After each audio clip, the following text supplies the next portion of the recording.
this is the next shot. I think it's 19 or 20. I'll have the right one in the description. Not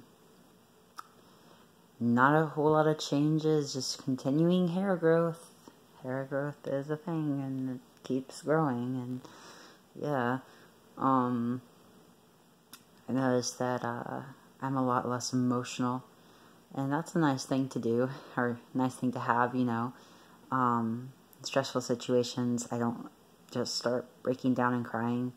That was definitely a thing. I have anxiety disorders and like PTSD and stuff, so like, you know, I still am affected by stressful situations in a way that isn't quite normal, but it's not as bad as when I didn't have testosterone in my system, I think.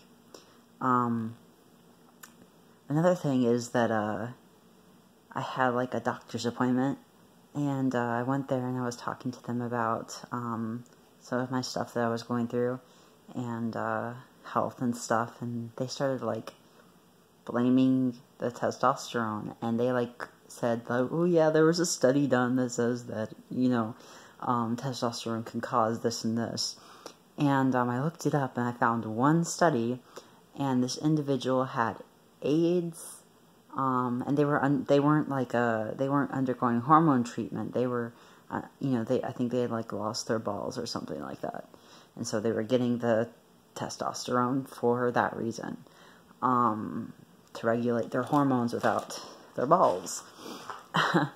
And yeah, and there was like a lot of other things that guy was like going through, and it was just not a, I mean, in the study it said that this wasn't like, and he was on a patch instead of the injections like I am. So like, there's just like a whole big thing about like that not really being a thing, and I talked about it on some Facebook groups that I'm in with other trans people, and they were like, have you ever heard of like the broken arm syndrome or something like that, like trans broken arm syndrome or something like that? And I was like, no, I haven't. And like, I looked it up and I was like, holy crap, that's a thing. And like, that's happened to me 2 or 3 times now. And they're like, yeah, like the doctor was like, I know you went to go through your hormone treatment, but it might be affecting your health in other ways. And it's just like, yeah, well, I'm not quitting my hormone treatment. And like, I was like, you know, still like, you know, I'm gonna look this up. So I did, and it was just it's like one study done back like in 2000, and like, you know, other studies are like, come on, seriously.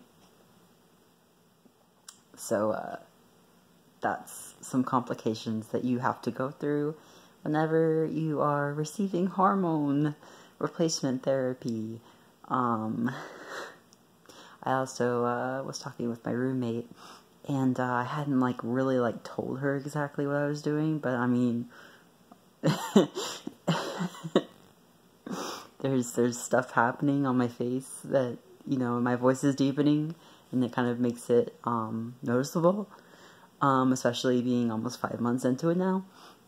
She's like, are you undergoing hormone treatment for like being trans?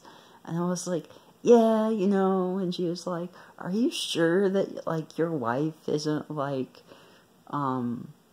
making you feel like you have to do this? And I was like, yeah, I'm pretty sure.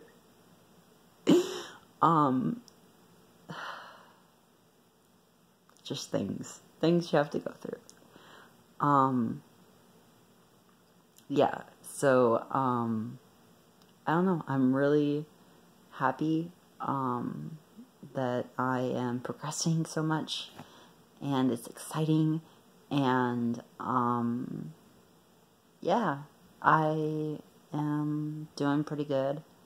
I won't be in a roommate situation anymore, as I am moving into my own place with my wife, which is awesome, and I'm so excited. And winter's almost over, so that's another thing to be excited about. But anyway, yes, my next shot, it is done. I have done my shot, and I will do another one next week, and I will, make another video next week. So, bye.